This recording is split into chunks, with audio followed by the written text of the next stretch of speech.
નમસ્કાર અમદાવાદ, કેમ છો? હું છું તમારી દોસ્ત તુતિ અને આજે ફરી એકવાર તમારી સાથે વાત કરવા આવી છું. આજે આપણે એવી ક્રાંતિની વાત કરવા જઈ રહ્યા છે જે આપણા દેશમાં, આપણા શહેરમાં, આપણી આંખ સામે બની રહી છે, પણ કદાચ આપણે એનો ગર્વ એટલો ઊંડાઈથી અનુભવ્યો જ નથી. હા, અમદાવાદ માત્ર ઇતિહાસ, ખાણીપીણી અને સંસ્કૃતિ માટે જ નહીં, હવે અમદાવાદ બની રહ્યું છે ભારતનું સ્પોર્ટ્સ હબ અને આખી દુનિયા એની તરફ જોઈ રહી છે.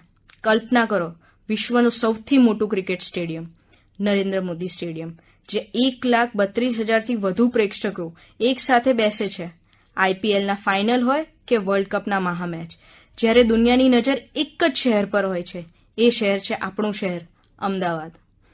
સ્ટેડિયમની વાત કરીએ તો અમદાવાદ ફૂલ પાવર મોડમાં છે. માત્ર ક્રિકેટ જ નહીં, આ શહેર બની રહ્યું છે મલ્ટી સ્પોર્ટ્સનું ફ્યુચર સેન્ટર. એ પછી નરેન્દ્ર મોદી સ્ટેડિયમ હોય, જે વિશ્વનું સૌથી મોટું ક્રિકેટ સ્ટેડિયમ છે, કે પછી એરિના ટ્રાન્સ સ્ટેડિયા હોય, જે ભારતનું પ્રથમ કન્વર્ટેબલ મલ્ટીપર્પઝ સ્ટેડિયમ છે, કે પછી કાંકરિયાનો સ્પોર્ટ્સ કોમ્પ્લેક્સ, સ્કેટિંગથી લઈને વોટર સ્પોર્ટ્સ સુધી યંગસ્ટર્સ માટેનું વિશ્વ કક્ષાની ટ્રેનિંગનું સેન્ટર, કે પછી રિવરસાઇડ સ્પોર્ટ્સ ડેવલપમેન્ટ, જે રમતગમત અને પ્રકૃતિનું સંયોજન સાબરમતીને આંતરરાષ્ટ્રીય સ્પોર્ટ્સ ડેસ્ટિનેશન બનાવી રહ્યું છે. સ્પોર્ટ્સ હવે માત્ર જોવાનો અનુભવ નથી, અમદાવાદની જીવનશૈલી બની રહ્યું છે. યુવા દોસ્તો, આ તમારો સમય છે. આજે સ્પોર્ટ્સ માત્ર રમત નથી, સ્પોર્ટ્સ એટલે કરિયર, ડિસિપ્લિન, ફાઇનાન્સ, ફેમ અને પાવરફુલ ગ્લોબલ આઇડેન્ટિટી છે.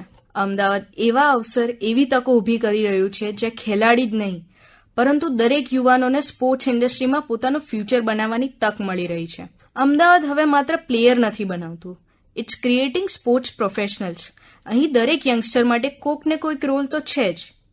એ પછી ફિટનેસ અને high performance training, sports management and event coordination, physiotherapy, sports rehabilitation and sports nutrition, commentary, sports journalism and broadcasting anchors, e sports, gaming, virtual sports entrepreneurs, digital content creation, reels, documentaries, podcast, sports analytics, AI driven performance tracking, stadium operations and international sports hospitality.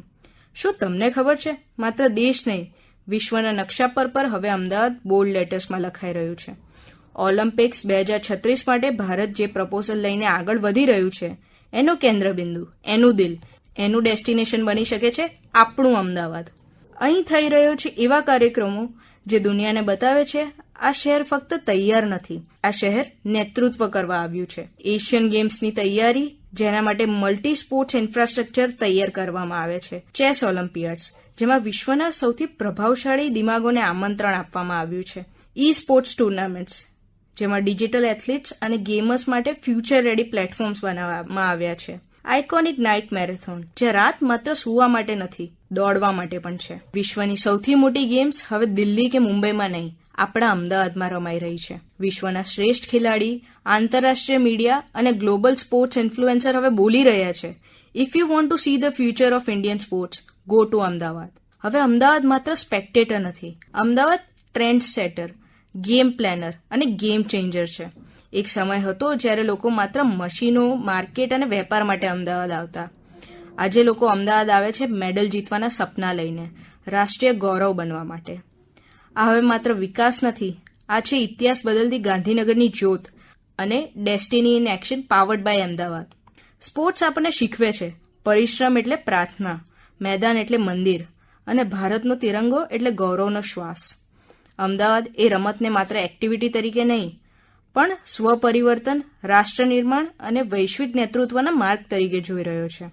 આ શહેર ફક્ત ખેલાડીઓ નથી બનાવી રહ્યું, આ શહેર બનાવી રહ્યું છે champions of character, leadership of discipline and icons of Bharat's new era. Ahmedabad હવે રમત નથી રમતું, અમદાવાદ વિશ્વનું દિશા નિર્દેશન કરી રહ્યું છે.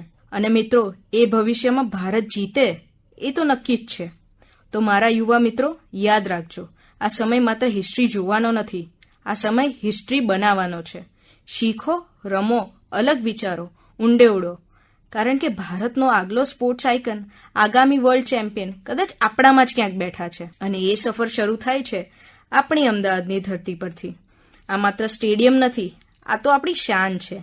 આ માત્ર મેચ નથી, આ તો આપણી ઓળખાણ છે. અને આ માત્ર શહેર નથી, આ તો ઇન્ડિયાનું નવું સ્પોર્ટ્સ કેપિટલ અમદાવાદ છે.